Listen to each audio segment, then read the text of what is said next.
Yeah, well, let's just get started.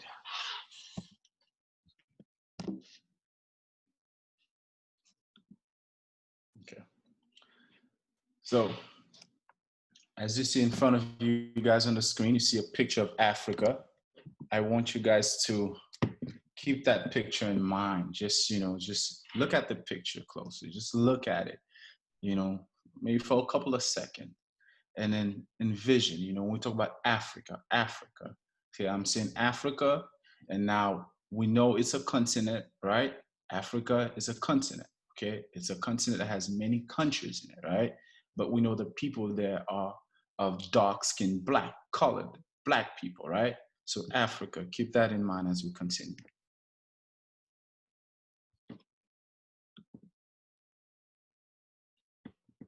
Now, we're gonna play a video for you guys. The video is about 3 minutes, okay? Before we even start. So let me play the video. Genesis chapter 9, verse 25. And Noah began to be a husbandman, and he planted... An authority even greater than Aristotle's was invoked to justify slavery: God and his good book. Genesis chapter 9, verse 25 was interpreted by Christians as divine authorization for trafficking in slaves and the ownership of plantations. This is kind of a funny story, and from our perspective it seems sort of ridiculous, but this was taken very seriously indeed. After the flood, Noah gets out, there are still waters all around, and so Noah decides he's going to set up a vineyard. Noah gets drunk. He has 3 sons, Japheth, Shem, and Ham. Ham goes into Noah's chamber while he's lying in this inebriated state, and then takes off the sheet, looks down at Noah, and then calls in his brothers. And Ham, the father of Canaan, saw the nakedness of his and says, "Look at our father who's lying naked," and tries to get his brothers to laugh. When Noah comes around from his stupor, he's furious, and he pronounces a curse on Ham's descendants. And he said, "Cursed be Canaan, the servant of servants shall he be unto his brethren." So he says that Ham's son, who's called Canaan, will from then on be cursed in perpetuity, and he'll be a slave to the other 2 brothers, Shem and Japheth.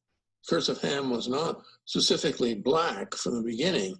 There was a medieval writer representing the lords of the manor saying that peasants are the descendants of Ham, and that's why they have to serve. The word slave originally originated from Slavic. These were people who had been captured on the eastern frontiers of Europe. And it was not until about the 15th century when the Portuguese in West Africa began to specifically identify Africans with the curse.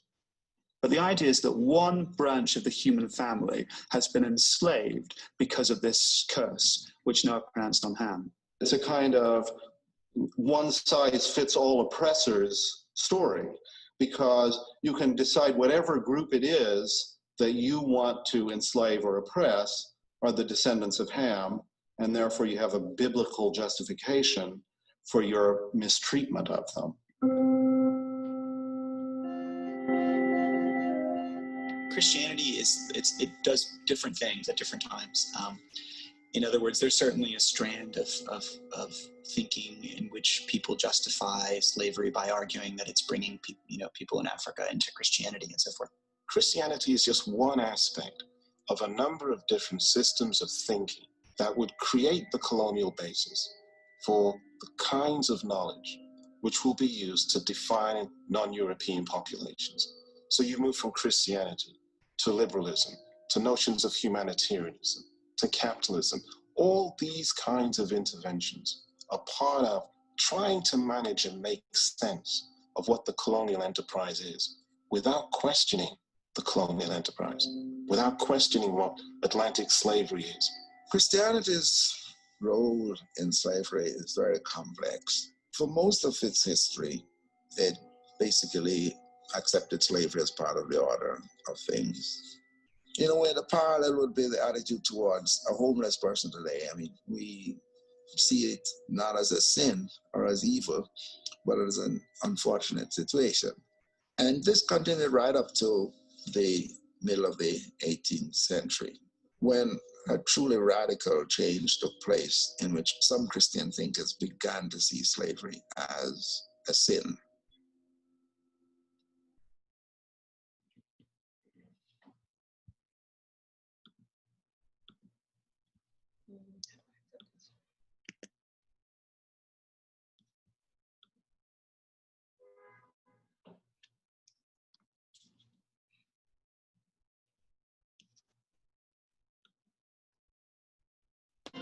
Genesis chapter 9, verse 25. And Noah began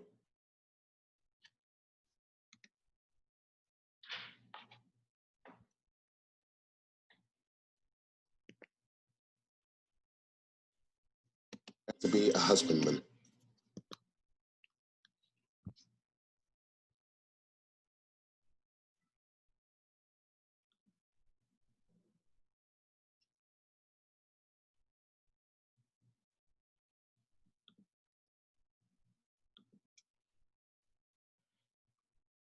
I have to stop sharing and then go back to sharing again.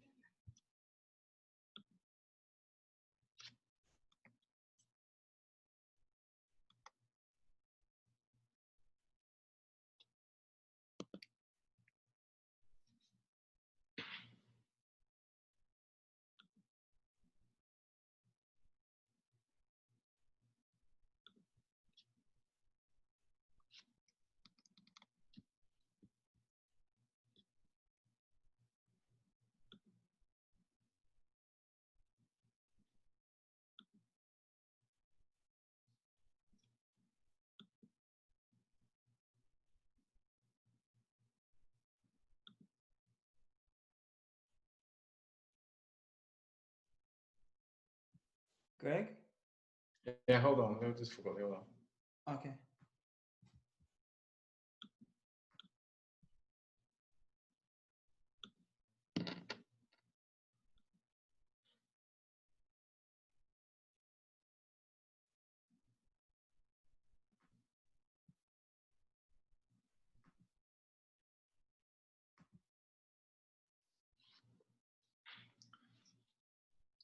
Okay. Can you guys see it? The screen? Your screen is off. It's off. I think so.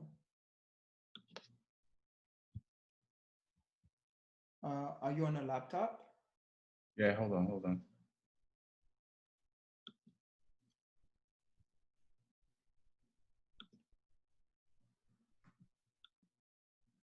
I mean, I guess so far people can talk about what did they think about the video.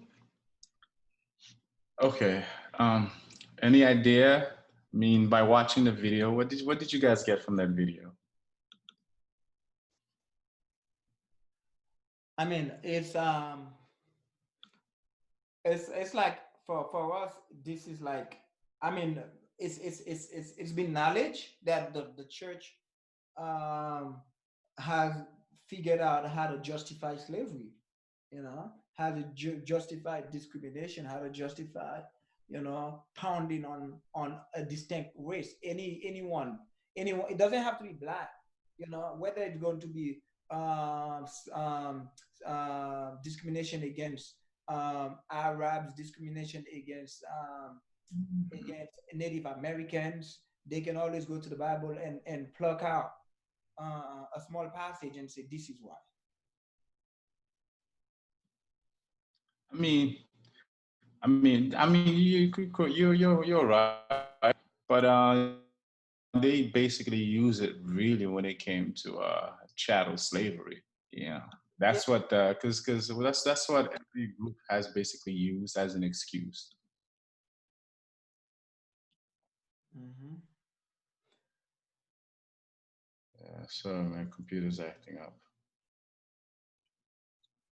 I mean, the funny thing is that when I was growing up, my grandpa actually gave us that lecture. You know, it was a lecture. He actually told us about that. This is why black folks are suffering. Because of the curse of him. So it's like, even the sad part is that even us black folks who are in ministry, we accept that notion without any question. We never look beyond what was given to us. We just took it up and ran with it.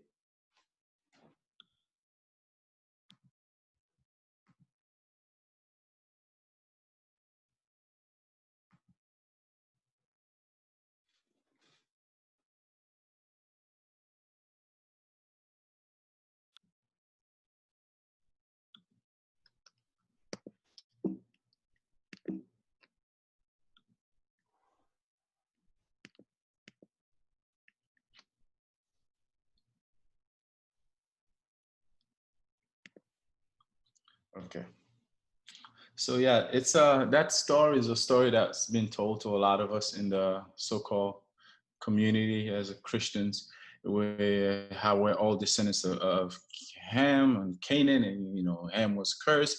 Basically, they just called it the curse of Ham. Forget the curse of Canaan. They just call it the curse of Ham, and then every black person is from Ham, and we're cursed. And us being descendants of slave, this is why we're descendants of slaves, and it's okay. So that's something that they've been saying throughout the ages. So the whole idea is like I'm saying, okay, we're talking about black people in the Bible, right? And we're basically referring to the curse of Canaan. So we just want to get, to the bottom of this, really. See, so I showed you Africa, right? Then I just played a video for you guys and basically explaining how Christianity used that verse in the Bible to justify slavery, right? So now we're really gonna go into detail what that curse is. When it says the curse of Canaan, or so-called, they're referring to the case the curse of Ham, right? So okay, what is the curse of Canaan? And the question we're asking ourselves is, are black people cursed, right? So now we're gonna go and find out. This is what I got from from I think New York Times, an article from the New York Times, right? As stories go, this one has all the elements of good soap opera: nudity, sex, and dysfunctional families. For many scholars, though, the enigmatic tale in Genesis 9 describing how Noah cursed the descendants of his son Ham with servitude remains a way to explore the complex origins of the concept of race. How and why did people begin to see themselves as racially divided? In the biblical account, Noah and his family are not described in racial terms, but as the story echoed through the centuries and around the world, variously interpreted by Islamic, Christian, and Jewish scholars. Ham came to be widely portrayed as black. Blackness, servitude, and the idea of racial hierarchy became inextricably linked. By the 19th century, many historians agree the belief that African Americans were descendants of Ham was a primary justification for slavery among Southern Christians. See, and the title of this, it was from the New York Times, right, an article. It was Noah's Curse to Slavery Rationale. Okay. It was on the New York Times? Yes, it was in the New York Times. It was in November 1st, 2003. If you're looking at the article, gave the reference. Wow. So yeah, that's where I got it from. And it's funny because that's the belief that the so-called Christian, Catholics, whatever. Let's just say Christian. When we talk about Christians, we're talking about the whole group, right? We're talking about the 44 something thousand denomination plus Roman Catholics, right? So that's what Christian is. Because remember, I said before, the minute you said you are a Christian, that's who you are. You fall under the same category, and then you are accused of the same crimes that Christianity has done throughout the ages. So we're seeing right there that based on this article, where they got it from is they went to the Bible based on Christianity and religion. That's what religion had taught. And it's not just Christianity. Christianity, Islam, and Judaism, they all interpret that, they interpret the same way.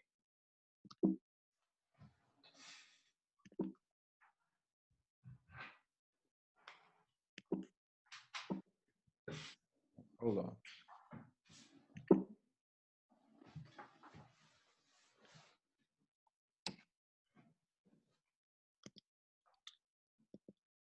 Okay.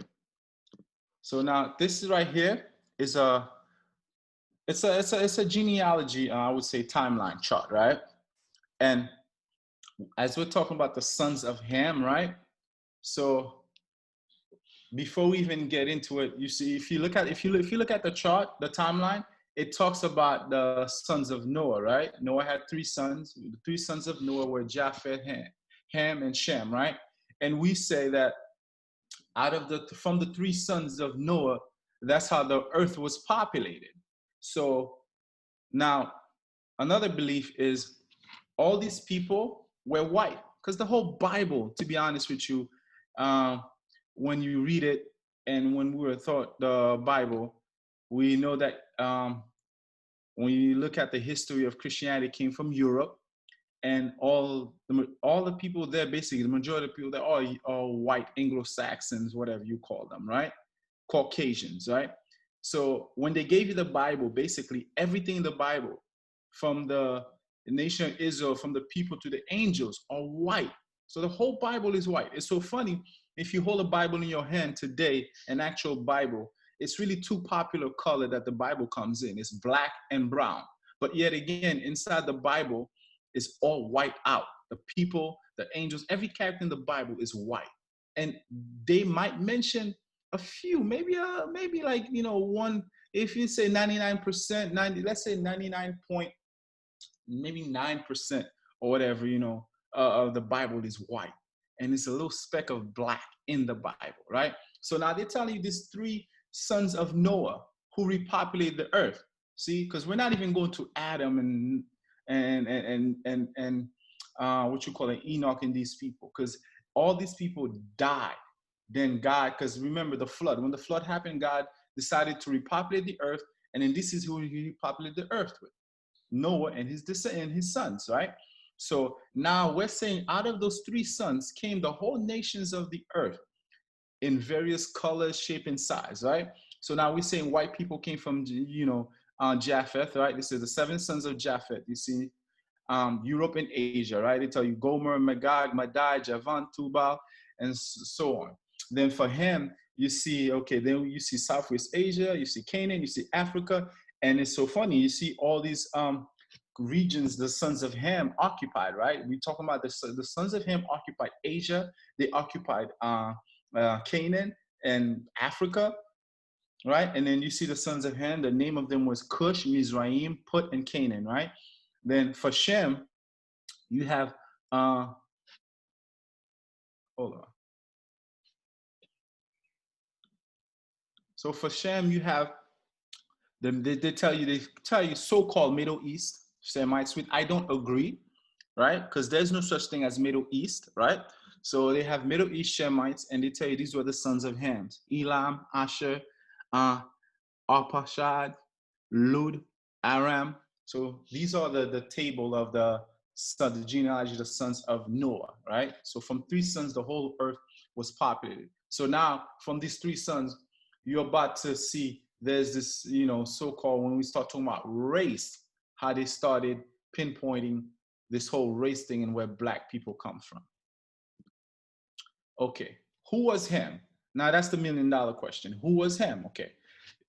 You can see right there, you're gonna see African. Remember before I gave you a picture, I showed you a picture of Africa, the land of Africa, right? I told you, keep that in mind. The people there are black. I don't care who you see today. Some of the countries that you see, some of the countries in Africa, if you Google them or if you go there today, you will find a different type of people there. Like you'll find mostly Arabs in some of those countries. And some of these Arabs are white Arabs, Caucasian Arabs, right? If you go to Egypt, if you go to Morocco, Libya, these countries today, although they are African countries, in the front line, it's a bunch of, white Caucasian Arab, right? And you would think these people are African. No, these people may be in Africa. They may reside in Africa, but they weren't there throughout the ages. They actually colonized, or what can I say, invaded Africa and colonized Africa, and they took over the lands, right? Just like I give example before, when we talk about America, the people you see living here today are not the indigenous people of this land. So therefore, everybody that is in this country today, just the protests that you see going on, everybody that you see in the protests, all these people are descendants of immigrants, because really the country, we are not the indigenous people, the original people of that land. So it's the same thing. A lot of countries in Africa right now, if you look at them, the people that are there are not the people that were on that land before. So get that in your head. When we talk about Africa, the original people, the indigenous people of that land are supposed to be black people, black-skinned people. So that continent is called Africa, so African. So now, Okay, we're going to read this. I got this from the Zondervan Bible Dictionary. I don't know if anybody ever heard of the Zondervan Bible Dictionary. It's a dictionary that's used for Bible study, right? And this is what Zondervan said. Zondervan said, okay, Ham, perhaps hot, that's what it means, right? The youngest son of Noah, born probably about 96 years before the flood, and one of 8 persons to live through the flood. He became the progenitor of the dark races, not the Negroes, but the Egyptians, the Ethiopians, the Libyans, and the Canaanites. And that's in Genesis 10, verse 6 to 20. That's where he got this from. His indecency was when his father lay drunken, brought a curse upon Canaan. That's the indecency, right? So now, based on this, right? If you look at this, based on this, keep that in mind. He says that this is who Ham is. The word progenitor means father. He was the, how can I say this? There's another name for it, ancestry, right? So Ham is the progenitor, the father of who? The African people. African people, okay? He says the dark races, not the Negroes, right? So now he tells you who are the dark races. He says the Egyptians, the Ethiopians, the Libyans, and the Canaanites. So now we're going to go into further details because all of that is in Genesis 9, in Genesis 9, point blank. You see the whole genealogy, and I'm going to show you guys. Now, who were the sons of Ham, right? I mean, the sons of Ham. Now, here goes the genealogy. This is another chart, right? Once again, Africans, think of Africans, right? So now we're going to go to the genealogy of the sons of Ham, okay? Right now on this chart, you'll see the genealogy of you'll see the sons of Noah, right? In total, I told you Noah had 3 sons, right? And now we're going to go into the genealogy of only one of the sons, and the sons that we're trying to speak on today that they relate Black people to is the son, is Ham, right? That's one of the sons of Noah that's referred to when we talk about Black people, right? It's Ham. So now we're going to go into the genealogy of Ham, the lineage of Ham, okay? Ham had 3 sons, right? No, Ham had 4 sons, not 3 sons, 4 sons. Okay, Ham had Cush, Mizraim, Put, and Canaan. Ham had 4 sons. Ham had Cush, right? Mizraim, Put, and Canaan. Those were the sons of Ham. Now, who is Ham? Ham is the youngest son, right? Ham is the youngest son of Noah. We're going to see that. Ham is one of the 3 sons of Noah. Noah had 3 sons. Once again, Ham, Shem, Japheth. The world was populated by them, okay? And now they say Black people came from Ham. The Zondervan said the same thing. Zondervan said, you know what? Ham is the father of the Egyptian, the Ethiopians, Libyan, and all that. So if you look down with me, right, all the way on the bottom, when you look at the chart on the right-hand corner where it says genealogy of the nations, you see, okay, if you look at the top, where it says Japheth, right? They say white people came from Japheth, Europeans. And then on the top of that, in the blue, it says Isles of the Gentiles. So right there, they're referring to the Europeans as Gentiles. And then when you look at Shem, they refer Shem to as the Semitic people. Another word for Semitic people, they'll tell you the Hebrew or Jewish, whatever. That's what they refer to as Semitic people, right? Okay. Then if you go all the way down, then you go to Ham. It's called, they call it we call it the Hamitic people. That's who Hams are, the Hamitic tribes, right? Then you see, we're gonna start with Cush. With Cush, Ham had 3, I said Ham had 4 sons, and the first son of Ham was Cush. Cush had Sheba, Havilah, Sapta, Ramah, Septica, right? Nimrod, Babylonians. Now, see that? Nimrod, Babylonians. Keep that in mind. Nimrod, Babylonian. Ham, father of Cush, right? Ham had Cush. Cush had Nimrod, right? Nimrod, when you think of Nimrod, you think of what empire? The Babylonian Empire. There were 2 Babylonian empires, the first one and the second one. Then Ham had another son called Mizraim. If you look at the names down there, Ludim, Anahim, Lehabim, Naphthalim, Patrusim, Casluhim, Philistine, which we call the Philistines, right? Another word to remember, to keep in mind. Nimrod, Babylonians, that's Cush, right? Mizraim, one of the famous names we see here, Philistines, right? They were big in the Bible. The Philistines against the nation of Israel. Keep that in mind. Who were they? So we're trying to find out who these people were. Since they say that we are the descendants of Ham, black people came from Ham.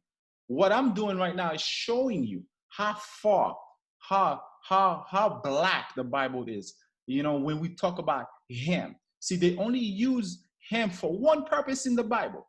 And that one purpose is to only show you how black people were cursed. But the deeper you dig, the more you read the Old Testament, you read the Bible, it's going to be a shock to you, right? So then we see the next son Ham had was Put, right? And then we see, the next son Ham had was Put. In the King James version of the Bible, you will not see the lineage of Put. It doesn't show you. So we'll skip that and I'll explain to you and I'll show you the sons of Put, because today you can see the modern days, right? Well, you can see the countries today, right? So we see Put. So we're gonna ask ourselves, who are the descendants of Put? Who did Put has as children? The King James Version don't tell you that. So we're gonna go into Canaan. The last son of Ham was Canaan. It is very important that you keep that in mind. The last son of Ham, the youngest son that Ham had was Canaan, right? And then these are the descendants of Canaan. These were his children, right? The families of the Canaanites, they're all in blue. Sidon, another name for them is the Phoenicians. Heth, that was one of the sons of Canaan, referred to as the Hittites. That's someone, if you remember, I think Bathsheba. I think it's Bathsheba, right? King David, the woman that David had slain her husband, Uriah. Uriah was a Hittite. So remember that. Uriah was a Hittite, and King David took his wife. So therefore, I think her name was Bathsheba. Therefore, that woman had to be a Hittite. Now they're telling you, if you look at the family of the Canaanites, Canaan, the Hittites came from Canaan. The Jebusites, keep that tribe, keep those people in mind. The Jebusites, the Amorites, the Girgasites, the Hivites, the Arkites, the Sinites, the Arvatites, the Hematites, the Zemarites. All these people were descendants of Canaan. So once again, out of the three sons of Noah, we're only going to one son. The son, his name is Ham, because they referred him to the black race. Now, that son had 4 kids, and those 4 kids populated the earth, and these were their descendants, okay? And they are saying that's where black people came from, okay? So now,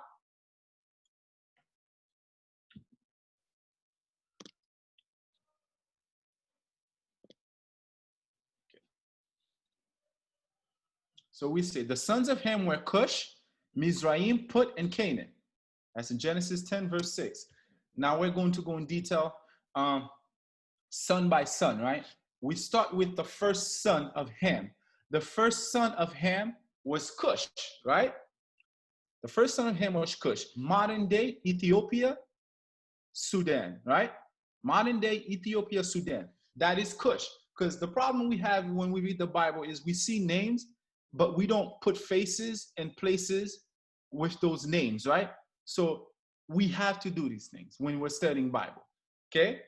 And that's why we get in trouble. That's why, the Europeans were able to use the Bible, to basically, I would say, push slavery, right?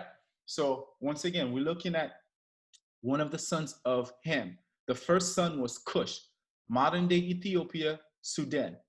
Who are they? Africans, African people. That's who they are, okay? The sons of Cush were Sheba, Havilah, Sabta, Rama. We talk about all of that. I had read that with you guys on the chart. Okay? So these are the sons of Cush. One of the names, one of the sons of Cush that is very popular in the Bible, his name is Nimrod. Okay, it says right there. He was Cush begot Nimrod. He began to be a mighty one on the earth. He was a mighty hunter before the Lord. Therefore, it is said, like Nimrod, the mighty hunter before the Lord. And the beginning of his kingdom was Babel, Iraq, Akkad, and Calneh, in the land of Shinar. From that land, he went to Assyria and built Nineveh, Rehoboth, Calah, and Rissam between Nineveh and Calah. So, once again, Ham, first son, named Cush, modern day Ethiopia and Sudan. That's who Cush is, son of Ham. Cush was the father of Nimrod. Who was Nimrod? We said Nimrod when we talk about the Tower of Babel. That's who we think about when we think about Nimrod. Nimrod was a mighty hunter. Nimrod was basically a king on the earth. Nimrod basically ruled at that time. Who was Nimrod? Nimrod was African. Think Africans. Ham, Africans, black people. Who founded Ethiopia? You would say, who? Cush, right? Cush's descendants is who? Nimrod is one of his descendants. Okay? Nimrod was also, let's look at the territory that's Nimrod built, the cities. We talk about Shinar, he called it Shinar. You talk about Nimrod's reign went all the way to when you look at these territories, right? The kingdom was Babel, Iraq, Akkad, and Calneh, and Shinar. From that land, he went to where? Assyria and Nineveh. You heard of Nineveh. Who built Nineveh? Nimrod. Nimrod was the son of Cush. Cush was the son of Ham. Who? Africans. All these people, African. So that would mean Assyria would be what? The Assyrians would be what? Would they be white? Would they be Arab? No, they would be Africans, right? Nineveh would be African also. Sons of Cush, sons of Ham. We're going to continue. The next son is Mizraim, modern day Egypt. Again, look at the pictures. Word to keep in mind, Africans. Again, Mizraim begot Ludum, Ananim, Lehabim, Naphtahum, Patrusim, and Gazluhim, from whom came the Philistines and Caphtorim. Now, Mizraim is modern day Egypt. Who is the father of Egypt? Ham. Keep that in mind again. Who is the father of Egypt? Ancient name Mizraim, Ham. Now you heard of the Philistines. Again, if you watch movies, if you listen to whatever white scholars and theologians, they will show you all these people were white. Every time you read the Bible, you hear Hittites, Amorites, all these people. They would have you know all these people were white. But to my knowledge, as I was doing this study, I came to find out the deeper I dig and I study, these people just kept getting darker and darker and darker. Okay? So Mizraim, famous, one of the populous, I would say, tribesmen or clanmen for Mizraims were the Philistines, right? And who did David slew? David slew Goliath, right? Goliath was what? A Philistine, right? So therefore, Goliath was what? An African. Mizraim, Egypt, one of the sons of Ham, right? Put, that would be the third son of Ham. Once again, Africans. Now, in the genealogy, the chart that I was showing you guys from the King James Version, it doesn't state, or it doesn't tell you the sons of Put, which would be modern day Libya.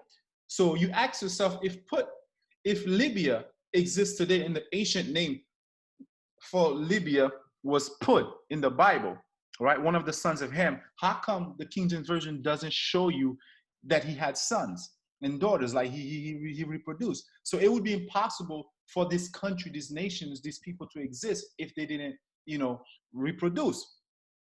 So based on my research, and like we spoke before, there are other books that I frequently use or that I look into.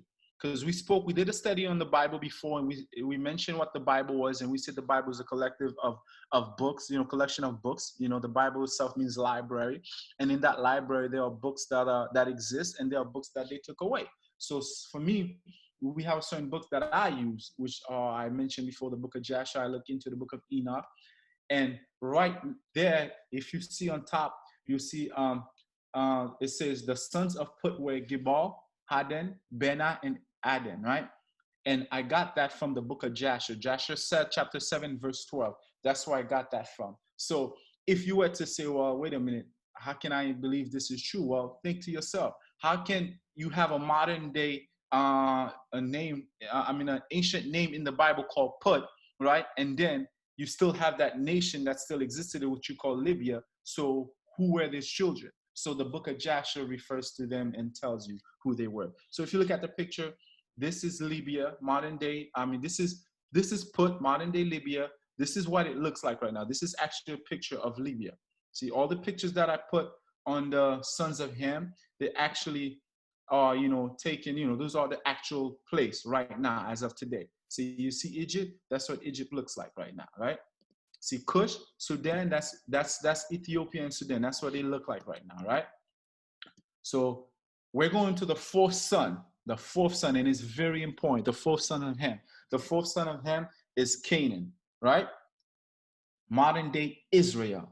How important is that? Canaan, modern day Israel. What is Israel? Israel today is so big, it's so popular. Everybody knows about Israel. When we were kids in Bible study, talk to you about Israel. And when you talk about Israel, you talk about a group of people, right? You talk about Jewish people. Let's forget about Israel. Like, all you think about right now is the minute you say Israel, all you think about is a bunch of white European Jews. That's all that comes to mind when you think about Israel right now. And then you think about the Arabs and the Jewish people that are fighting for that land, right? That's all that comes to mind. Okay, but what was Israel called before? Canaan, right? Canaan. So that land, the actual name of that land in the Bible, biblical, in the Bible, and it's still the same name today, is what? Canaan.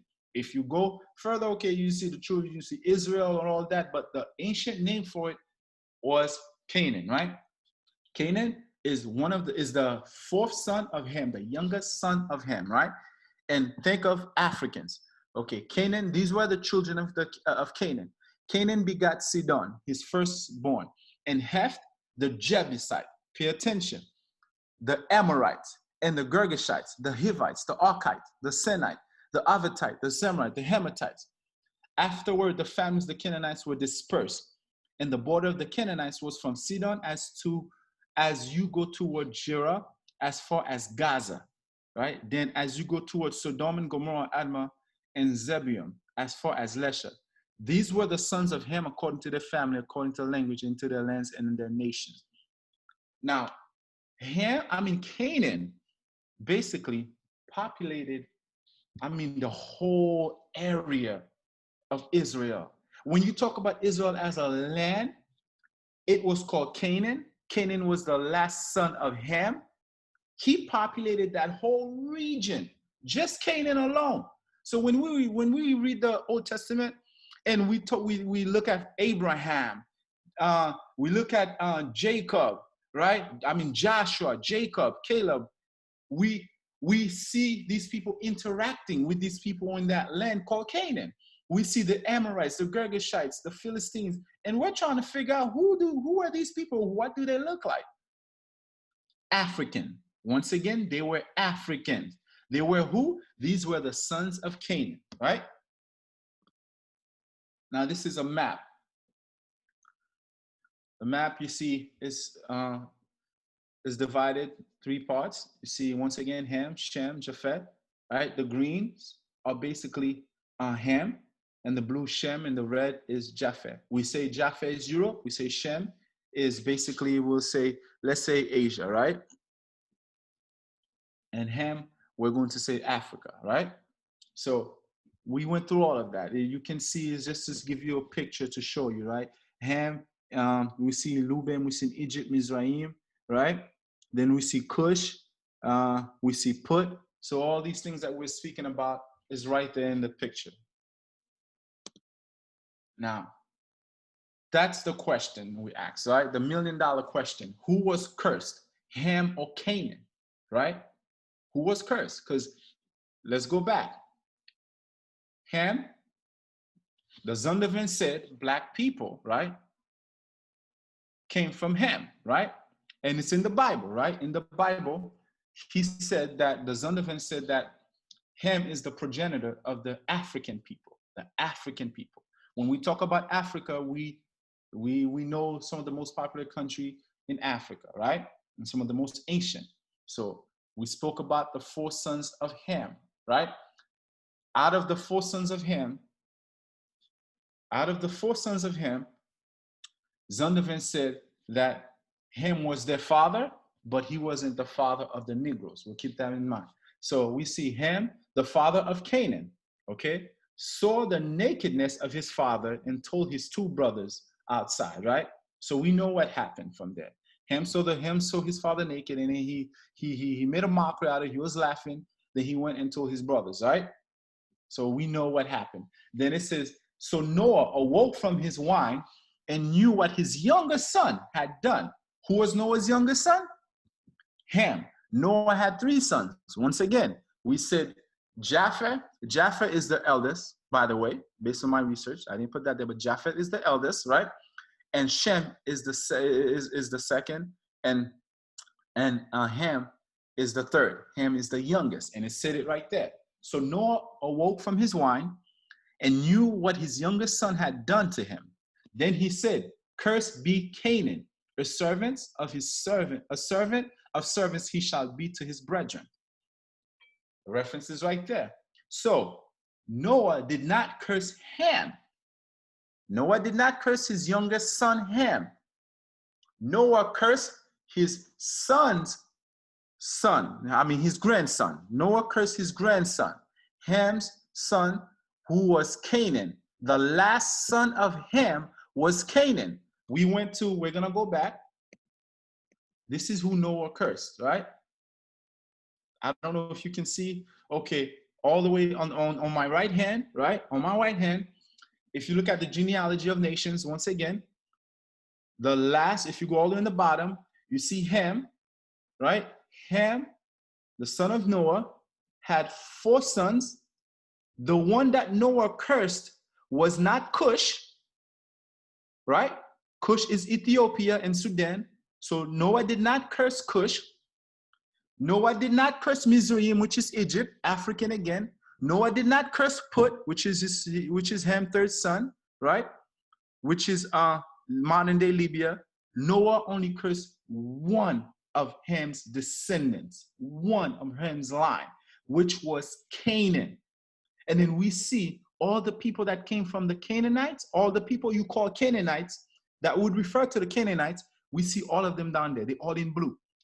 From Sidon all the way to the Hamathites. All of these people were Canaanites. So, therefore, who was cursed? Not Ham. See, I would say theologians or scholars in the vast majority of Christendoms would have you believe that Noah cursed the entire line of Ham, and that is not true. So they tell you Ham is the progenitor of the African people. African is in complexion, in color, are black. So now, since they trying to say Noah cursed Canaan, but they refer Canaan as to Ham, since Canaan is the son of Canaan is one of the sons of Ham. So therefore, they incorporate every black people in Canaan, which is not true. What happened to Egypt? What happened to Ethiopia and Sudan? What happened to the rest of Africa? See, Canaan is what? Is only one part of Ham's one part of Ham's lineage. So that's who was cursed. Canaan was cursed, not Ham's entire lineage. So out of Ham's entire lineage, only one son was cursed. And that's what you have to keep in mind. That's what's very important. Canaan was really cursed. Canaan was really a servant, right? So we're going to go further into the lesson.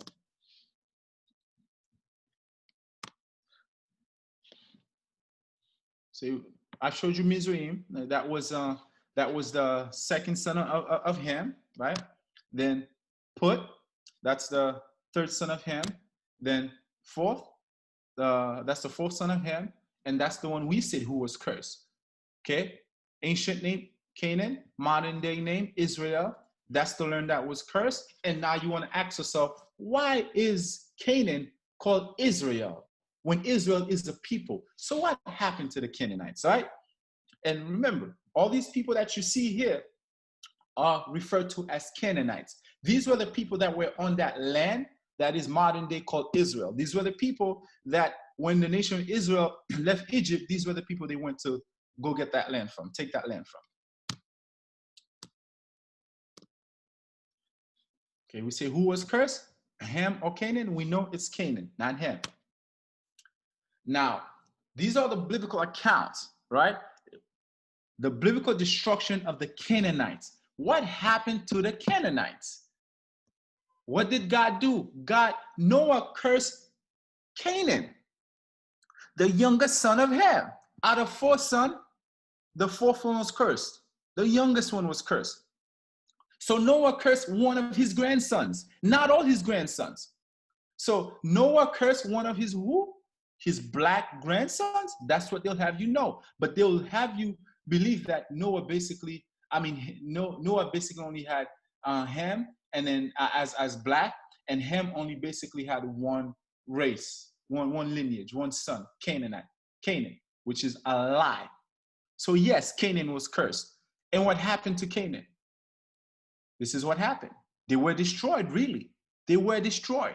If you look at all the accounts right there, this is the account in Judges 1, verse 17 to 36. This is the story of after Genesis, Exodus, then Numbers, Deuteronomy, all that. I think then you find the accounts of the nation of Israel. After, basically, this book is showing you after they left Egypt, when they were in the desert, they decided to, when God, told them to go in that land and spy and see who were there. When Jacob and Caleb, I think they went to the land and they saw the inhabitants of that land. These were the people that were on that land, the sons of Canaan. These were all the children that Canaan had produced. All of them were the children of Canaan. So these were the children of the grandchildren of Noah, right? Because we said Noah had Ham, and Ham had Canaan, and Canaan had all these people. So these are the great grandchildren of Noah. Okay, so the Canaanites were destroyed. Simply put, the information is right there. It's in the Bible. What happened to the Canaanites? They were destroyed. Why were they destroyed? Because God put a curse on them. Why? What curse was it? It was when Ham, the youngest son of Noah, saw his father naked, and he made fun of that. So Noah woke up, and then he cursed not Ham. He cursed Ham's youngest son. So Noah cursed only one of his grandsons from the line of Ham.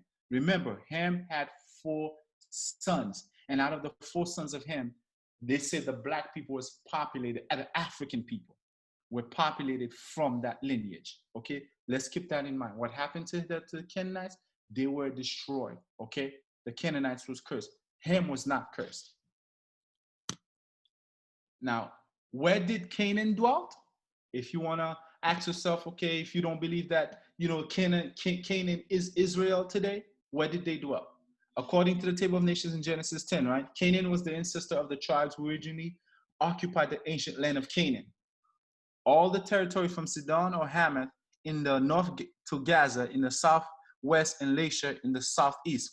This territory, known as the Levant, is roughly the areas of modern-day what? Israel, Palestine, Lebanon, Western Jordan, and Western Syria. All of these Canaan, that's how vast, like that's how much Canaan reproduced as one of the sons of Ham. All his people, they dwelt in those territories. So that means Canaan referred to Ham referred to African. So that means for the vast majority of Israel, all the way to Egypt, are what? African people, right? Canaan's firstborn son was Sidon. We see who shares his name with the Phoenicians, the city of Sidon in present-day Lebanon. All of that, all these people were the children of Canaan, right? Now, here again, in Numbers 34, what happened to the children of Canaan, the sons of Ham?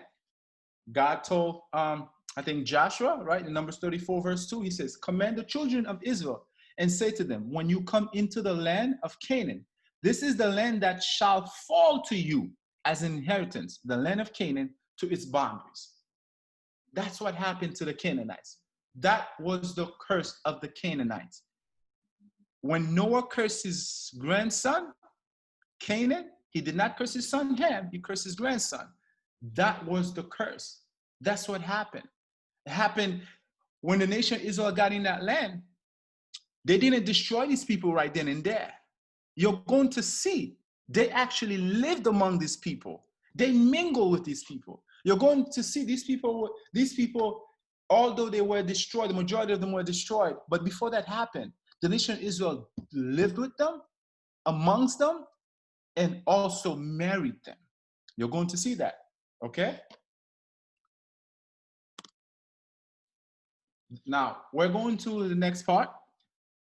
We're talking about blacks. Once again, we're talking about the Hamites, black people in the Bible, right? So we're going to look at the relationship between the offspring of Ham and the Israelites in the Bible. It's very important, right? Because now, the minute we talk about Israel, they're going to tell the Israelites came from the line of Shem. Shem was the second son of Noah, right? So Shem represent the Israelites. And once again, they're going to tell the Israelites are white, right? Jewish people, Israelites, right? They'll tell you the Israelites is white, the entire Bible is white. The only people that were black in the Bible is Ham, and Ham is black. So right now, I'm not even trying to go into who's black, who's white, this and that. I'm just going by what they claim. Since they say Ham is black, we're going to see how Ham became such a virus, if you want to say, how Ham just basically was all over the Bible, right? Because they don't want to show you how Ham is all over the Bible. They just want to pertain to, the only time they really talk about Ham or you see Ham is only pertain to a curse.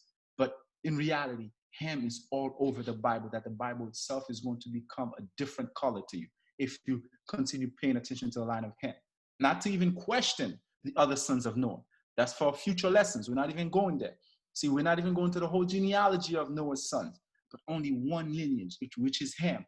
The reason why is because they use that lineage, Ham, to say that black people are cursed and slavery was okay, to justify slavery. So we're using the same reference that they give to us, the same reference that they use in the Bible, the same reference that they interpret in their own way, that they use as a weapon. We are using that same weapon against them today, okay, to show you. So the relationship between the offspring of Ham and the Israelites in the Bible. Now, we're doing this person by person, right? Like we're going to show you people in the Bible that would be considered, that were African, not would consider African, but that were Africans, all right? Melchizedek. If you read the Old Testament, we know who Melchizedek was. But let me read it to you. In Genesis 14, verse 18, then Melchizedek, king of Salem, brought out bread and wine. He was the priest of God's Most High. So Melchizedek in the Bible was a king of Salem, and he was God's high priest. See, he was a priest unto God. That's who Melchizedek was, a king and a priest. Melchizedek, once again, was the king of Salem. Question, but before we even ask question, once again, African, you see the picture on the right-hand side? Who do you see? Melchizedek today would be, Melchizedek back then, if you were to tell me to depict Melchizedek, based on the lineage of Ham, based on the the geography, the territory, okay? Ham, we talk about the Canaanites, right? If we're going based on what's in the Bible, we talk about Melchizedek as a person that was in the Bible that Abraham met. Abraham gave his tithes to Melchizedek. 10% of everything Abraham had, he gave to Melchizedek. Melchizedek was the king of Salem. Based on the genealogy of the sons of Ham, you'll see Canaan. And out of Canaan, you will see all the people that were born out of Canaan. And then this is what Melchizedek would look like if you asked me to give you a picture of Melchizedek. This is exactly what he would look like. Melchizedek was black. He was African. Okay? We question, where was Salem and what did Melchizedek look like? Answer. Let's look at Jebus. Back to Genesis 10, verse 16. Remember, we were going to the lineage, the line of Canaan, the last son of Ham, the fourth son of Ham. We read all of the lineage of the Canaanites, right? Okay. Canaan's third son, okay, see, Jebus. Let's look at Jebus. It's in Genesis 10, verse 16. I'm not even going to read the Bible. I'm not going to open the scriptures with you, so I'm just going to go through it. You guys will have this lesson to go through it on your own, right? See, we're going to look at Jebus, Genesis 10, verse 16. Jebus was Canaan's third son, one of Ham's grandson. See, one of Ham's grandson, that means that's one of Noah's what? Great-grandsons. So Jebus is the third son of Canaan's third son. Okay. However, listen to this. That's in Judges. Judges 19, verse 10 to 11. We're going to see, okay? We're going to see who Melchizedek was, because I told you this is what he would look like, right? How do I know? We're going to look at, because it says that he was the king of Salem. And now we're going to find out where was Salem located. Who was Salem, right? I mean, since he was the king of Salem, but we're going to see where was Salem located. And we're looking at Jebus. Who was Jebus? We said Jebus was the third grandson was the Canaan's third son. Okay, now in Judges it says, however, the man was not willing to spend that night. So he rose and departed and came opposite Jebus, that is Jerusalem. With him, the two saddled donkeys. His concubines was also with him. They were near Jebus, and the day was far spent. And the servant said to his master, come, please let us turn aside into the city of the Jebusites. I don't know if you guys are paying attention. We said Melchizedek was the king of Salem. Then the question was, where was Salem? And what did Melchizedek look like? In order to know what Melchizedek looked like, we have to know where Salem was located, okay? So now we said that Jebus is the third son of Canaan, right? Now, the word Jerusalem is what? Salem. When you say Jerusalem, Jerusalem means Salem. Melchizedek was the king of Salem. So therefore, Melchizedek was the king of who? Melchizedek was the king of Jerusalem. That's who Melchizedek was. Jerusalem became a people by who? One of the third sons of Canaan is named Jebus. Jebus is Jerusalem. That's who Jerusalem is. Jerusalem as a today we call it capital. Jerusalem as a city, as a place in Israel, right? In the land of Canaan, was also one of the sons of Canaan, an African. So that city itself, that the Arabs, the Christians were fighting for. Who built that city? Jebus. Who was Jebus? Jebus was the third son of Canaan. Who was Canaan? Canaan was the fourth son of Ham. Who was Ham? Ham is the father of the African people. Once again, how black, how dark does the Bible get? Or how can I say, this whole region called Israel gets? And another reference, David. And David and all Israel went to Jerusalem, which is Jebus, were the Jebusites, the inhabitants of that land. If you don't believe that Israel, Jerusalem, is ancient day Jebus, which are the Jebusites, which were the sons of Canaan, which is the sons of Ham, the African, the information is right in front of you. All this time, these informations have been there in the Bible. But no wonder the Europeans, first of all, when we are descendants in slavery, they kept the Bible from us. They didn't want us to read the Bible. They didn't want us to even learn, the language, to even read the Bible. And if we were caught reading the Bible, we would get beaten. To the point they created a different Bible called a slave Bible. That's something I didn't even put. But the slave Bible is something that was in existence. The slave Bible, what they did is they took apart the Bible, certain part that would prove to you who you are, a certain part that basically spoke against slavery, they took that out. They kept the part that, spoke about slavery, but in a different context, that they kept. So they gave you a part of the Bible, and they called that the slave Bible. So mind you, Kelly spoke about the King James Version. Let me burst your bubble. The King James Version was a part of all these things. Of all these Bibles throughout slavery, they existed. Remember, Christianity, Europeans, this whole movement, the Reformation, was given to us by who? Europeans. And when our descendants were in slavery, they kept us from reading the Bible. I'm not sitting here saying the Bible is not accurate, the Bible is false. What I'm saying is how it was used. That's what the problem was. It was used as a weapon to demonize, to enslave, to genocide. That's what the Europeans basically used the Bible for, in the name of religion. Okay? And then they try to show you that as a Black person, you really did not exist in the Bible. And like I said, 99.9 in the Bible, the whole Bible is white. That 1% would be you, and you were cursed. That's what they would have you know. But right now, I'm proving to you, based on the Bible, it's proving to you that is not true. That the line of Ham basically populated almost the entire world.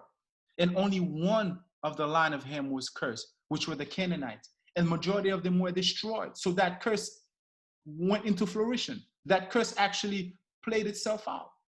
So therefore, how could we be the descendants of Canaan, right? So therefore, if the Canaanites basically were destroyed and the land was taken over by the so-called, Israelites, today, so how can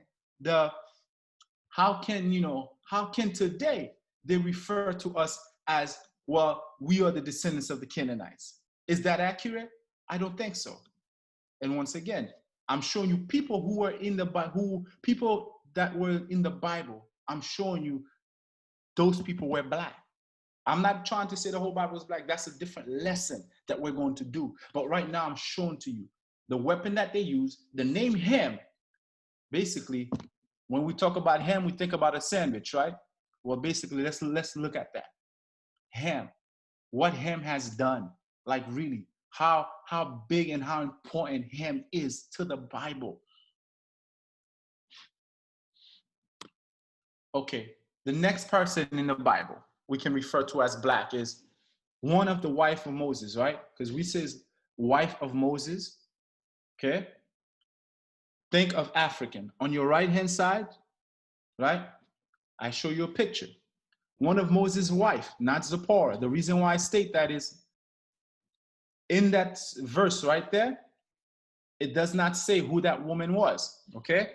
Then Miriam and Aaron spoke against Moses because of the Ethiopian woman whom he had married, for he had married an Ethiopian. That's Numbers 12, verse 1. Once again, African. The picture you're looking at, Black. Moses had a what? Moses was considered an Israelite, right?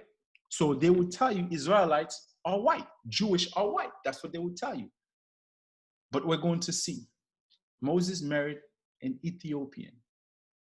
Who is an Ethiopian? What lineage is an Ethiopian? We said it is one of the sons of Ham. Ethiopians are considered to be what? Modern day Ethiopia, right? Sudan, ancient name, Cush.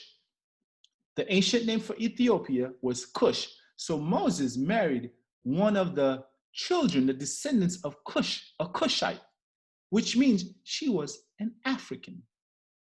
So now it says Miriam and Aaron were upset.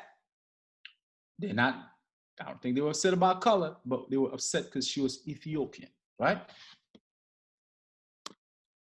The next person we're going to look at in the Bible is Judah's wife. We overlook these things. I mean, we read them and we don't even pay attention to them. Think once again, African. Let's look at Judah's wife. And we know who Judah is. Judah is one of the 12 tribes of Israel. One of the sons of Jacob. Jacob had 12 sons, okay? Jacob wrestled with God, then God changed his name to Israel, and Jacob had 12 sons, and out of the 12 sons came the nation of Israel. So Judah was one of the tribe. Judah is the tribe that Jesus Christ came from. Judah is the tribe that David came from. Okay? Judah is what refers to Jewish people. Okay? In order to be a Jew, you have to be from the tribe of Judah or Benjamin. That's what makes you a Jew. There's no such thing as a Judaism religion. That don't exist. That don't exist. And it's not about your mother this. No. You had to be from the tribe of Judah. It's impossible to sit around here to see a white person say, so claim, I'm a Jew. How the heck you know you're a Jew? How do you know you were from the tribe of Judah? How? And they only tell you all these people are European. And if you talk the truth, they'll tell you it's anti-Semitic. And it's baloney. So therefore, that would mean even when you curse an Arab, you're anti-Semitic, because Arabs are supposed, so they say, are descendants of Shem. So you'll see that, like I said, Judah is one of the 12 tribes, right? We're going to show you Judah's wife. It came to pass at that time that Judah departed from his brothers and visited a certain Adullamite, whose name was Hira. And Judah saw a daughter of a certain Canaanite, whose name was Shua, and married her and went into her.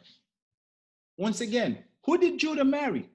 Judah was one of the sons of Jacob, the 12 sons, Israel. Who did one of the Israelites marry?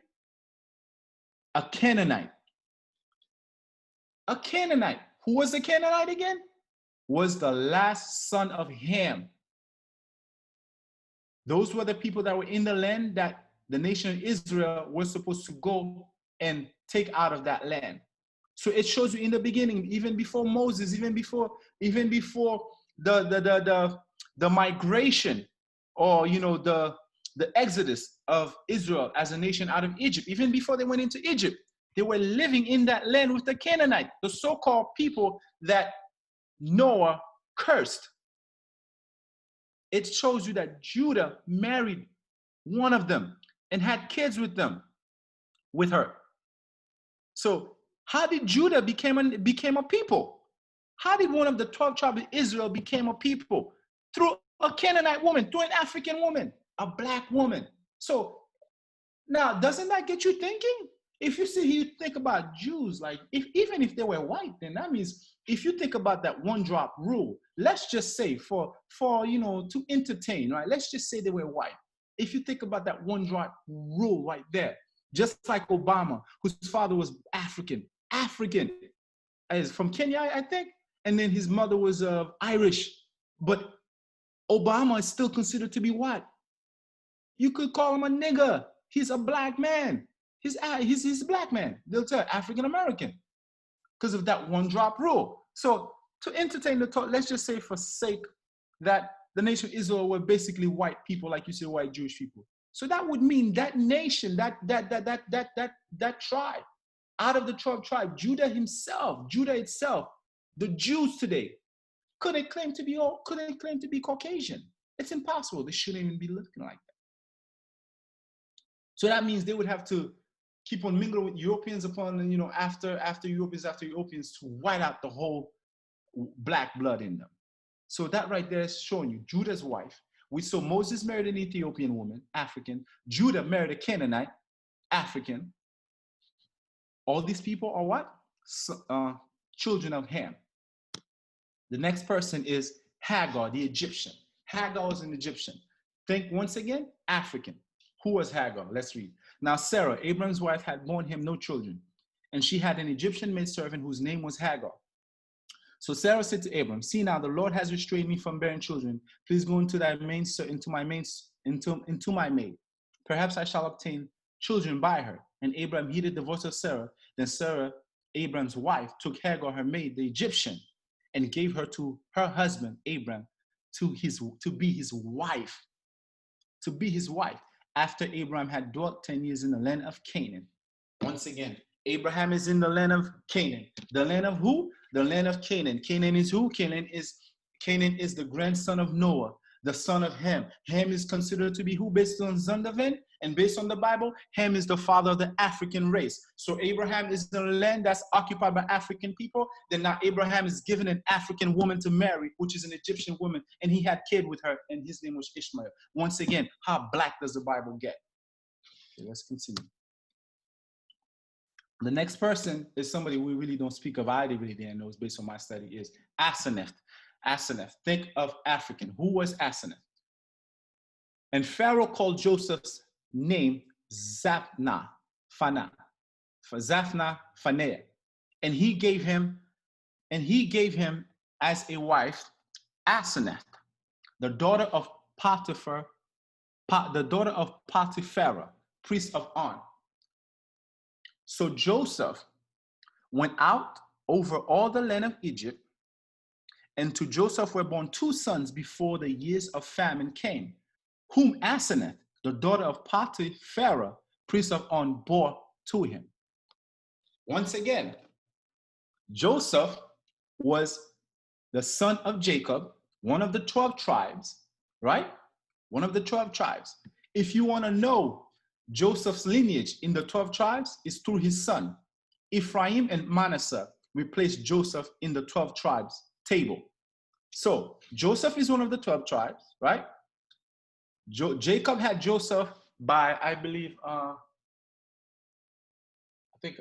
not sure, I think Rebecca?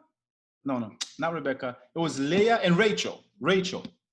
So now Joseph, right, was married to the daughter of Potiphar. Who was Potiphar? He was a priest, okay? He was a priest, an Egyptian priest, okay? Egypt. Joseph married an Egyptian woman. So Joseph was sold into slavery by his brothers into Egypt. Once again, African territory. Joseph became the second to Pharaoh in an African territory, Egypt. Then Joseph later married an Egyptian woman, African, once again. So now, once again, out of the 12 tribes, you have Judah that married a Canaanite. You have Joseph that married an Egyptian. And before that, you had their great grandfather, Abraham, who also married an Egyptian, African. So all these people, once again, African people. The relationship with who? Nation of Israel. The nation of Israel, they keep on, their relationship with these people is so strong. I wouldn't say intermingle, I would say they were in relation with these people. They live with these people. They join with these people.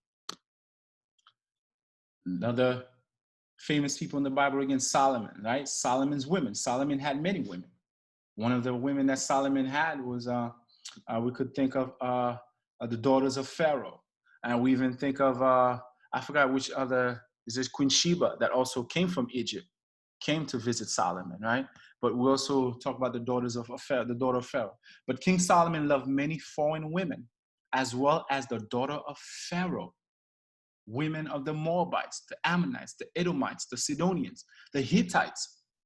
We talk about the Hittites, Canaanites, Ammonites, Canaanites. These people, Pharaoh, the daughter of Pharaoh, Egyptian, African.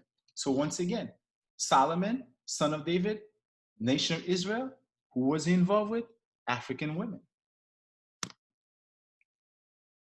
Now, Canaanite woman, right? Where did we see a Canaanite woman? In the New Testament, right? Matthew 15, verse 21. We could say the Canaanites were destroyed, right? Basically, right? But not completely. But the majority of Canaanite were destroyed. So basically, as a nation, they couldn't really stand, right? But before I even go into this, there was something I was supposed to have Keshna read for you guys. I sort of forgot, but it came to mind. I want her to read it for you guys. It's very important. And it's based on this whole idea of the question, the $1 million question. What happened to the Canaanites? I showed you that the Bible told you what happened. But it's so interesting that the Canaanites, it's hard to locate them, to find them. Because really, they're not in existence, right? So scientists are trying to figure out what happened to them. Because reason being is they use Ham in order to say that black people are cursed. So to get to the bottom of what happened to the Canaanite, that's how you dispel the lie that was given to us. So go ahead, Keshna. Yeah, so I was looking and I came across this article that was recently published in a high-end journal. It's called the American Journal of Human Genetics. And basically, there were a lot of researchers, and this is a high-end journal, like I was really impressed. A lot of researchers have been trying to understand like the genetic components, especially with the Human Genome Project being completed. They've been trying to look at like the Bible and the old scriptures in general to see if they can validate some of the scriptures that we religion has taken as their holy scriptures, to see if they can validate it through science. So this one article, what they did was that they wanted to see what happened with the Canaanite region, like nation as a whole. And what they found out, what they did was that they went back to the place of Levant, which is basically what modern Syria, Lebanon, Jordan, Israel, and Palestinian territories are considered. And I'll send you guys this article. I thought it was pretty interesting. So what they did was that they use a methodology in genetics called linkage disequilibrium. And they excavated these bodies that they believed to have belonged to Canaan people, the Canaanites. So I think it was about like 2 or 5 remains that they were able to find. They couldn't really find a lot of remains to test, but they compared it to like the people who are currently residing in that region now. And they did find that the Canaanite gene did continue until today. But what they find was that like the Canaanite genetic components were older, like they were still in the people today, but then they did see an infusion of Europe and Asia within these same people as well. But they think that Europe and Asia kind of intermingled with these people way later on, which is like approximately 2,000 years ago. So I thought that was pretty interesting, that basically they're saying that the Canaanites the lineage did continue till what we would consider to be like the modern day, Levant that Gregory was talking about. But I'll share the article because I think it'll go into a little bit more detail that is interesting. Now, what Keshna is saying and what she read, reason why it's important is we spoke about Nimrod. Okay, Nimrod was the son of Cush. Cush was one of the sons of Ham. Cush was basically the first son of Ham. See, the youngest son of Ham was Canaan, which was the 4th son, but the first son of Ham was Cush. And that is modern day Ethiopia and Sudan. So Nimrod was from Cush, right? So Nimrod was the one that actually civilized. The first civilization started with Nimrod, right? Nimrod basically, in a sense, I would say, not in a sense, we showed you before the territories of Nimrod: Nineveh, Assyria, Mesopotamia, modern day today, Iraq, okay? Where Abraham came from. Abraham came from, I think, if not but it was Mesopotamia. Abraham came from modern day Iraq, then he went to Canaan. But guess what? We say Iraq, when you look at those countries, we talk about, I think, Asia, right? So Assyria, all these countries, they were built by who? One of the sons of Ham, a Cushite. Nimrod was the one that built those cities. Assyria, Mesopotamia, Babylonian. Babylon was built by Nimrod. That's where he resided. So Nimrod's territory started from Mesopotamia, Nineveh, Assyria, all these places where Nimrod, an African man, okay? So what Keshna is reading is, when we talk about Asia, the sons of Ham populated the earth so much in the Bible. Black people, African people populated the earth so much. If you look at the map, the Europeans had to lie where they cut some out. Now, if you look at some part of Asia, you won't even see Africans, but that is not true. Basically, Asia wouldn't be Asia if it wasn't for Nimrod, who first, civilized it, who settled there with his people. Nimrod actually settled there with almost all the sons of Noah, because Nimrod was a mighty hunter. He was a king on the earth. All the sons of Noah were under his rule. It's so funny. You ask yourself, what was Abraham doing in Mesopotamia? Who was in Mesopotamia? Nimrod. Abraham grew up in Nimrod's territory. And that's another story for later. And that's from another book. But if you read even the King James Version, it tells Nimrod was ruling at that time. So it's so funny that if Nimrod was the first person to, civilize, on the earth, basically, that all the sons at that time would follow him, would be in his camp. So now, Mesopotamia, we talk about Asia and stuff like that. So now when we talk about the Canaanites, okay, and then now they're trying to figure out what happened to the Canaanites. And then we're talking about, okay, some of them, were in the region, and it's the truth. The Canaanites, the African people, they populate the earth so much. You can see they went into as far as Asia. They had some part to do with Asia. So now they tell you it's hard to find the Canaanites. So they tell you some of the Asians and the Europeans, they mix with the Canaanite. So that's why now you can't find the Canaanites. But that's scientists trying to explain to what happened to the Canaanites.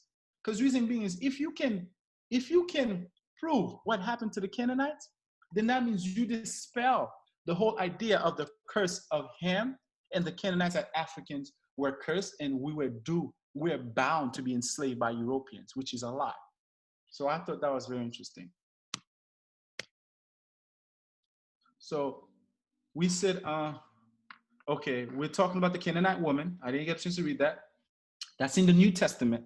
That's after maybe a couple of thousand years, right? Maybe after the Old Testament, after Moses and all that, after David, all that.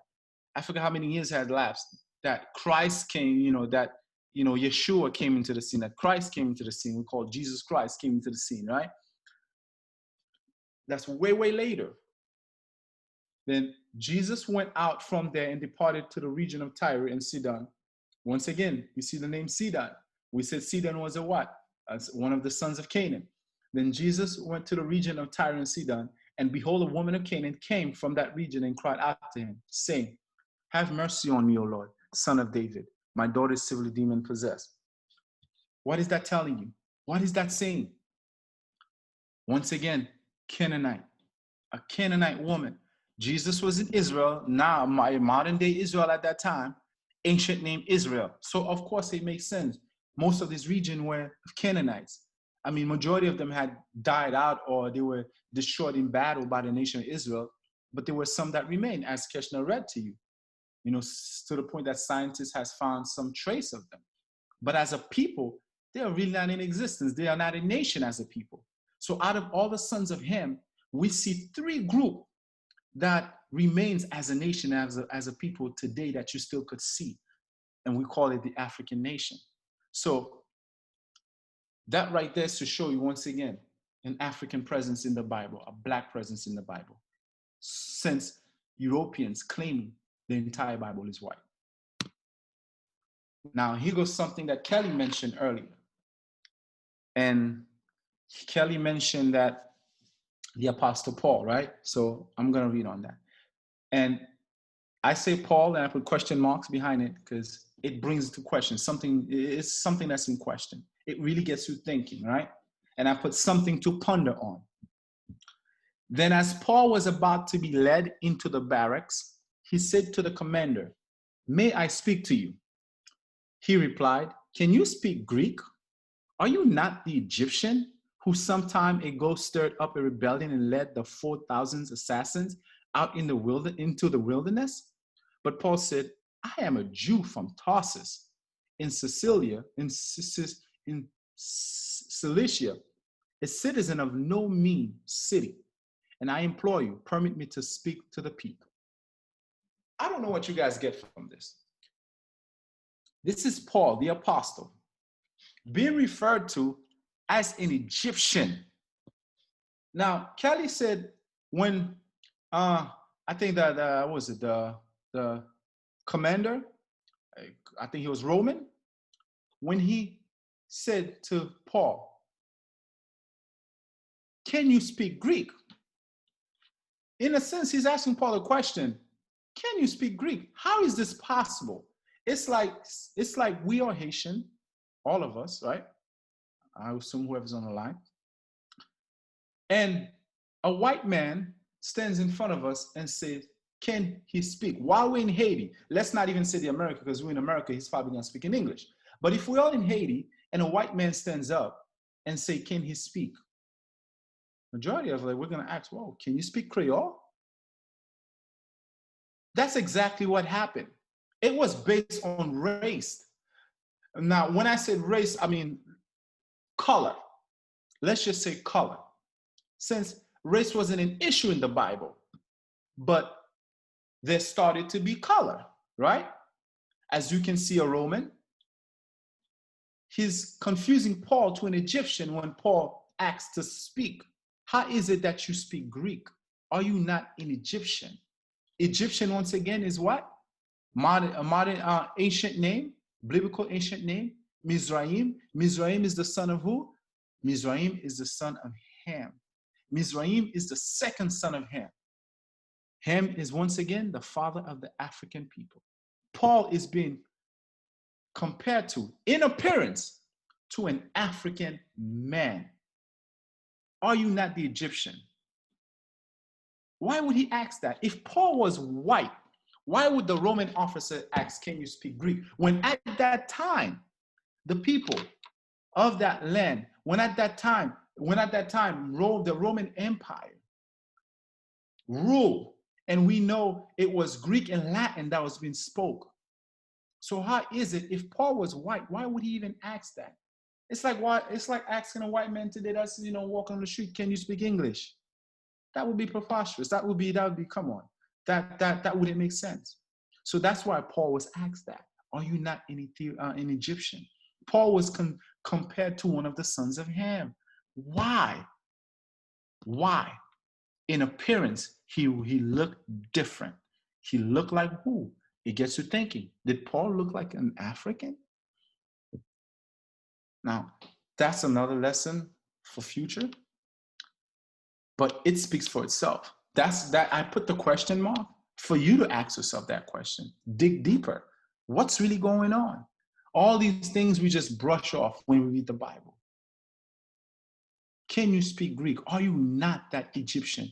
He would have just said, can you speak Greek? That's it. He would have been like, oh, well, when Paul says, can I speak? May I speak? Well, by the way, sir, can you speak Greek? Okay, I could have said, okay, maybe he's saying, well, since this is the land of Israel, and then this man is asking to speak Greek, so maybe even if he's white or Jewish, he may not be able to speak Greek. But this is where he gets you. Are you not the Egyptian? If he didn't say that, then I would have said, okay, I'm making things up. But how could I make this up? Are you not the Egyptian? Why would you get compared to an Egyptian? It's like sitting here like, comparing, I would say, comparing Donald Trump to a Haitian. Be like, are you not a Haitian? How can you speak such and such? I mean, in order to compare Donald Trump to a Haitian person, he surely have to look like a Haitian person. So how could Paul, a Jew, be compared to an Egyptian, which is an African in color black? It gets you thinking. So once again, something to think about when we talk about blacks in the Bible. Now, the next chapter is the next part of the lesson. We're going to look at slavery in the Bible, right? This is an actual verse from the Bible. It's in Exodus 21, verse 16. This is what God is telling the nation Israel. It's part of the commandments, part of their laws and stuff like that. He's explained to them about slavery, what God thinks about slavery. There are different thoughts in the Bible when it comes to slavery. It says, he who kidnaps a man and sells him, or if he is found in his hand, shall surely be put to death. What does that say? What does that represent? What is the image that comes in mind? Chattel slavery, the transatlantic slave, the Saharian trade slave, the Arab trade slave. That's what comes in mind. So God is telling you, any man who does that, anyone who kidnaps a man, sells him, or is found with a man, shall surely be put to death. So can you imagine what the Ethiopians did to us, what the Arabs did to us, right? So you see God's point of view when it comes to, there are different point of views when it comes to slavery in the Bible. God speaks of, right? So that's one. So image that comes in your mind, chattel slavery. Now let's compare world history with the Bible. What happened when it comes to slavery in the Bible and slavery of, in world history when it comes to slavery? We used this before. This is something we see. What we're seeing right now, this is something from the previous lesson. We speak of the papal bull dum diversas, right? And it was issued by Pope Nicholas the Fifth, right? Okay. It authorized Alfonso V of Portugal to reduce any Saracens, Muslim, and pagans and any other unbelievers to perpetual slavery. Okay, we know that, right? This facilitated the Portuguese slave trade from West Africa, right? Okay. Now it mentions Saracen and pagans and any other unbelievers, right? But we know for a fact that they did not put Muslims in no chattel slavery, because Muslims, Arabs as a nation, they're already great and they're powerful, so they couldn't do that. So they went to the people they thought were lesser. And in a sense, when they thought they're lesser, it's because as African people, the African people was really a peaceful people in a sense. They weren't really like raging wars for a while. Like after a long, long time, the continent of Africa, they got ravaged and pillaged and colonized by so many people. The Greeks, the Romans came into Africa, then the Arabs came to Africa. So now they weren't looking to fight. They were already pillaged. They weren't, they were a shadow of themselves. So they found these African people and they traded with them. They took them as slaves. That's basically what happened. But who issued that? It was Pope Nicholas V who issued that, who started that. A Christian, a Roman Catholic, so-called Christian. Now remember, everybody that calls themselves a Christian falls into that umbrella. So mind you, you see in one part of the Bible, God is condoning this sort of slavery. But here you see a so-called Roman Catholic Pope who issues such a decree that it is okay to go and colonize and enslave anybody, that is of African descent, that is an unbeliever, that is, beneath them. That's what they did. So that's what you're seeing in front of you. Conclusion, right? Let's end this. We went through all of this to show you that as Blacks, for what's been going on in the news throughout history, civil rights movement, everything that's been going on throughout history until today, we as Black people, we have suffered so much, right? Injustice, slavery, all that. Then we had recently George Floyd. Before that, Arbery. Then all of that could be put on one excuse, one notion that in the Bible, Noah had 3 sons. Out of one of the sons of Noah, Ham, he was cursed. And from Ham, the Zonovan, and the Bible will tell you that the African people came from Ham. And where did they take Black people from? Africa. So therefore, the church and everyone else will have you know, the media, everyone else, even scientists, would have you know that it was because of that curse we went into slavery. It's because of that curse after slavery in the Americas and all over the world that we remain in apartheid, segregation. And after segregation, we talk about Jim Crow laws and all that after slavery, all that. Then segregation. Then after that, we fought for civil rights. Then we got so-called civil rights. But the oppression continued. The injustice continued. So it will say 200 something years of slavery. In actuality, it's 400 years something of slavery as Blacks, no matter what countries of the Western world we're in, because after slavery, they came with a new form of slavery that continued, new form of lynching that continued. Example, Arbery, modern day lynching. George Floyd, modern day lynching. How is this not slavery? How is this not the same thing going on, but in a different way? But they would have you believe the reason why they justify it is because of the sons, one of the sons of Noah, Ham, that was cursed, which is a lie. Ham was not cursed once again. We proved that. It was one of his sons, Canaan, and he had 3 more sons that remained. And we saw throughout history, these sons, they conquered the world and they ruled for a period of time. And they are still in existence still this day. Now, the Zondervan said that Ham is the father of the African race. But this is what he says: Ham is not the father of the Negroes. So the question is, who are the Negroes? And what do those white scholars know that we don't know? And the next question is, who are we as a people? When I said, who are we as a people? Because remember, African in Africa, from Ethiopia, from Egypt, from Ghana, from Nigeria, when they come and you talk to them, they would not refer to you as a brother. Okay, we came from Africa. We are the Negroes.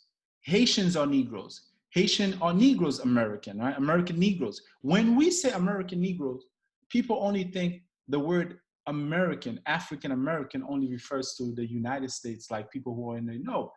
The whole new world is America. North America, South America, Central America, all of these are America. So the new world that Christopher Columbus discovered, they call it the Americas. Don't listen to people that tells you the Caribbean. That's a lie. You and I, we were Americans before we even came to the United States of America. It's so funny, the European man, in order to become a citizen, in order to become an American, they're telling you, they sell you a lie. You have to become a United States citizen to be considered an American. But in our country, in Haiti, where we come from, we're in the same continent as the United States. What continent is that? North America, Canada. All these people are Americans. So are we. So the question is, who are we? We are the Negroes. We are the descendants of the people that came, through ships, chattel slavery. That's who we are. But the Zondervan Bible dictionary, did they make a mistake?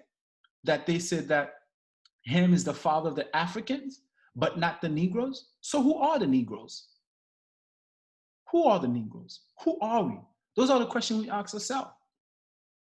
For future lessons, since the Negroes, us today, are not the descendants of Ham, where did we came from? So now it gets us thinking. Noah had 3 sons. Out of one, the African people came from, which are black, but the Negroes came from Africa. Weren't they the same people as African people? Whoa, that leaves a question. Maybe not. It's just like saying right now, if a group of Haitians go to Jamaica and there's a revolt in Jamaica and they decided to gather all the Haitians and lock them up, would they have a right to do that? Yeah, they'll be like, well, we feel like there's a revolt and you Haitians have something to do with it. But you're going to be like, wait a minute, as a foreigner on the outside, why is it that in Jamaica, Jamaicans are arresting black people? Aren't they the same? Well, no, they look the same, but they are not the same in nationality. So race wasn't really something that was based on color. I mean, on like, I would say color, really. I don't know if you guys understand. It wasn't really based on color. So it gets you thinking, who are the Negroes? Who did the African people gave up into slavery to the white people? I did not say that. The Zondervan Bible mentioned that. The Old Testament, if you go in Genesis, they mentioned that. They referred who the sons of Ham were. But the Zondervan went further, says, we are not descendants of Ham. We are the Negroes. So if we are not the descendants of Ham, are we the descendants of Japheth? But the Europeans tell you Japheth is what? Japheth, went to created the lineage of the Europeans. So could we be Europeans? So we look in our complexion, we know Europeans are Caucasian, so that can't be us. Could we be could we be Shem? I don't know. So the question to leave you guys to ponder is, who are the Negroes? What do these people know that we don't know? And who are we as a people? And there's one verse I did not leave, and I should have put it. is Deuteronomy 28. I first heard that, or really looked into that verse a couple of years. And I've been doing some research. I want you guys to really look at that chapter, Deuteronomy 28. Read the whole entire chapter over and over. See what comes in mind. And think about everything that's been going on. Ask yourself, since the curse of Ham, there was no curse of Ham, it was the curse of Canaan. Since that curse came into fruition, since that curse happened already, it's no longer in existence. Since Ham had many sons, we know that are black. What curse are the black people are under? Or is there such a curse? That's another thing to ponder about. Thank you for the opportunity. Thank you for listening to me. I know I went over the time. I'm really sorry, but I did my best. And I really appreciate this. And I thank God for allowing to continue to grow this ministry, to continue to enlighten us, Kelly, and everyone that's on the line for continuing to put on our hearts to take part of this, because this is something that is bigger than us, because this is knowledge. So it says in the Bible, my people perish due to lack of knowledge. And knowledge goes beyond just worshiping and then praising. And then, the word of God is important and Bible study is important. And the way that God has put in our hearts, in my hearts, to conduct Bible study is in a different way. And I believe that it is him that's doing it like that, and we need it like that. Because the old way of doing Bible study and searching the scripture and teaching, it doesn't work. And I would say it's really the way of the European way and the so-called religion. So thank you for this opportunity. I thank you all, and I love you all. And have a good night and a good week.